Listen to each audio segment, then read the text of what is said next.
Bonjour à tous, nous sommes en compagnie du député Christophe Castaner. Donc bonjour Christophe. Bonjour. Donc nous sommes ici par rapport à la visite de la préfète sur les risques climatiques. Donc qu'est-ce que vous venez faire ici ? Évidemment, c'est le nord de ma circonscription et c'est sur un sujet majeur, celui du risque, et donc derrière de la prévention du risque, mais aussi de la gestion. Alors c'est vrai qu'ici, dans la vallée de l'Ubaye, les risques sont cumulés, on les connaît en matière d'éboulement, en matière de débordement de l'Ubaye. Ils sont nombreux, comme dans toutes les zones de montagne, et donc c'est important de pouvoir attirer l'attention des services de l'État, qui aujourd'hui connaissent des transformations, des mutations profondes sur ce diagnostic, cette prévention, cette sécurité pour chacun et chacune de nos concitoyens. D'accord. Et pour vous, les solutions vont être mises en place rapidement ou là c'est juste une étude de cas, on va dire ? En fait, on va voir 5 ou 6 situations différentes. Là, par exemple, on est sur une route qui permet d'accéder à une petite station de ski, Sainte-Anne, et qui, lors d'un tremblement de terre important, dont on a beaucoup parlé il y a quelques mois, a connu en partie un effondrement. Et donc, évidemment, il faut, en lien avec le Conseil général, faire en sorte que cette route soit opérationnelle pour la prochaine saison d'hiver. Et donc, des travaux seront réalisés à la fin de l'été pour permettre justement que l'activité économique liée à nos stations ne soit pas perturbée par cela. Oui, il y a aussi des réponses concrètes, mais les meilleures réponses, c'est toujours la prévention. C'est éviter de construire dans le lit des rivières ou à proximité, c'est éviter de construire là où il y a des risques d'éboulement. Et donc, je crois qu'on a aujourd'hui une meilleure connaissance du risque et donc il faut faire des actions de prévention. Donc maintenant, on va parler des municipales avec votre réélection à la mairie de Forcalquier. Donc, vous avez gagné avec seulement 20 voix d'avance par rapport à votre candidat UMP. Donc, comment ça s'est déroulé, la suite ? La campagne d'abord a été extrêmement difficile, faite de nombreuses attaques, de nombreuses rumeurs, et le fait d'être député socialiste dans le contexte que l'on connaît n'a pas forcément été des plus faciles. Mais c'est vrai que cette victoire de 22 voix, Forcalquier, ça s'est souvent joué de façon très serrée, une fois à 5 voix. La première fois que j'ai gagné, c'était à 31 voix. Et donc les écarts sont toujours très réduits, mais là, mon adversaire a voulu poursuivre le combat sur le plan judiciaire, et donc le tribunal administratif a tranché, la totalité des moyens qu'il avait soulevés ont été rejetés. L'élection a été confirmée, mais nous, pour notre part, nous étions sereins. D'accord. Et donc là, vous êtes reparti pour un nouveau mandat. Donc comment vous appréhendez ces prochaines années ? Ce seront des années difficiles parce que l'argent public se fait plus rare. Mais je crois même que nos concitoyens ont changé dans le regard. Il y a quelques années, un bon maire, c'était quelqu'un qui investissait beaucoup. Il était très très bon s'il était capable d'aller chercher de nombreuses subventions. Aujourd'hui, le regard de nos concitoyens sur la dépense publique a changé. Ils sont plus exigeants et ça c'est plutôt sain. Mais en même temps, ils sont aussi un peu plus repliés sur eux-mêmes. Et donc toute dépense publique peut causer polémique et problème. Je vous donne un exemple. J'ai dans une école de Forcalquier, une école maternelle, une 6e classe qui s'ouvre. Il faut faire des travaux pour l'accueillir. C'est la première fois où je n'ai pas des gens qui sont contents de voir la jeunesse se développer et donc une nouvelle classe, mais qui viennent me voir en me disant « Ah, mais ça va nous coûter de l'argent ».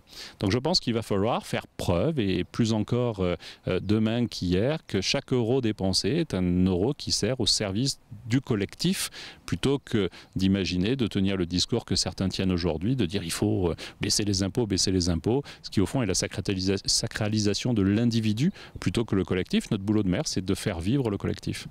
D'accord, donc maintenant on va changer de sujet, on va parler du dossier loup, parce qu'il y a eu énormément d'attaques ces derniers temps, en Ubaye et à Alos-Mercanton. Donc quel est votre point de vue là-dessus et est-ce qu'il faudrait changer les choses et faire plus de prévention ?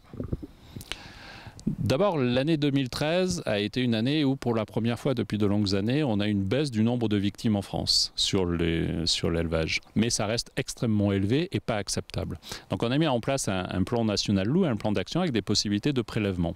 Mais qui s'appuie, et dans votre question vous l'avez dit, par la prévention. C'est-à-dire la prévention, c'est la mise en sécurité des troupeaux. Je crois que la plupart des éleveurs, la plupart des bergers aujourd'hui garantissent cela. Mais le loup se développe. Il était dans 9 départements il y a 3 ans, il est dans 22 départements aujourd'hui. Il connaît une croissance de 20% par an. Parce que lui-même n'a aucun prédateur. Donc il est important qu'on puisse renforcer la sécurité des troupeaux, mais aussi donner les moyens aux éleveurs et aux bergers de défendre le troupeau et quelquefois de prélever les loups les plus dangereux, ceux qui multiplient les attaques. Et donc nous avons l'année dernière prélevé 11 loups sur une année, alors que sur les 5 années précédentes, il y en avait eu 4. Et on voit bien qu'aujourd'hui, cette solution n'est pas la plus satisfaisante, mais elle est nécessaire. Donc nous avons décidé avec les ministres concernés, je suis président du groupe national loup, de passer le quota de prélèvement qui est monté à 24 l'année dernière, à 36 cette année. tout l'enjeu, c'est de réussir les bons prélèvements, c'est-à-dire de ne pas prélever n'importe comment dans une meute, mais de faire en sorte qu'on puisse identifier les animaux les plus dangereux. Mais une chose est sûre, c'est qu'il n'y aura pas d'éradication du loup. Aujourd'hui, ça fait partie de nos engagements, de nos responsabilités d'assumer cette part dans la biodiversité, mais il y a un vrai risque sur l'élevage si nous ne faisons rien. Donc je crois qu'il ne faut pas faire d'angélisme sur ce sujet, il faut assumer que quelquefois des prélèvements de loups sont nécessaires et que c'est nécessaire aussi pour le maintien de l'espèce, parce que sinon les éleveurs développeront du braconnage et on aura des situations plus graves que celles qu'on connaît. D'accord, donc maintenant on va encore changer de sujet et parler de Barcelonnette. Donc après la défaite du maire socialiste, donc Jean-Pierre Aubert, donc pour vous, quel sera l'avenir de Barcelonnette, donc en ayant changé de bord, si on peut dire? Vous savez, une ville, c'est un principe démocratique, doit pouvoir assumer une transition politique. Il y avait un maire, PS, dont j'étais l'ami en plus d'être le député, et j'ai pu travailler à de nombreuses reprises avec lui. Il y a aujourd'hui un maire UMP, et je suis convaincu que je continuerai à travailler avec lui. Il y a toujours une continuité. Vous savez, c'est la même chose si à Forcalquier j'avais été battu, il y aurait eu un maire et il aurait continué son travail. L'avenir n'est pas en cause. Les grands choix, les grands projets seront différents. Il y a des projets importants qui ont été lancés par Jean-Pierre Aubert, je ne doute pas qu'ils seront poursuivis par le maire actuel. Et puis il y aura aussi de nouveaux projets. Pour ma part, je les accompagnerai dans toute la mesure du possible. D'accord. Et donc maintenant, le col de l'Arche. Donc, est-ce que vous êtes satisfait de la réponse du ministre des Transports mardi à l'Assemblée ? Satisfait, oui, mais en même temps, parce qu'il était nécessaire d'attirer son attention, en même temps, le ministre, c'est pas celui qui décide. Parce que si je mettais en cause le ministre pour une route nationale, ce serait assez facile, parce qu'il pourrait me dire oui ou non. Là, la difficulté, c'est que la route est d'un côté portée par le Conseil général, qui fait son boulot, qui fait plutôt bien son boulot, et de l'autre côté, par une agence nationale, publique, italienne, qui, elle, fait pas son boulot.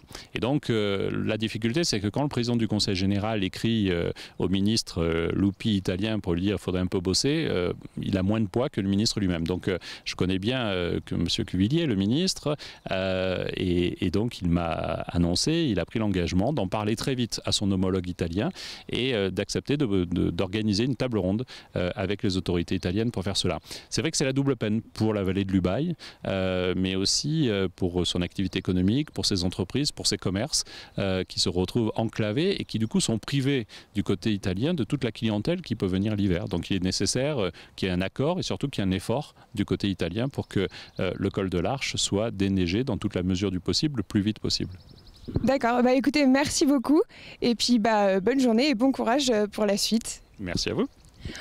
C'est la fin de cette interview. Retrouvez toute l'actualité d'ici dans la suite des programmes.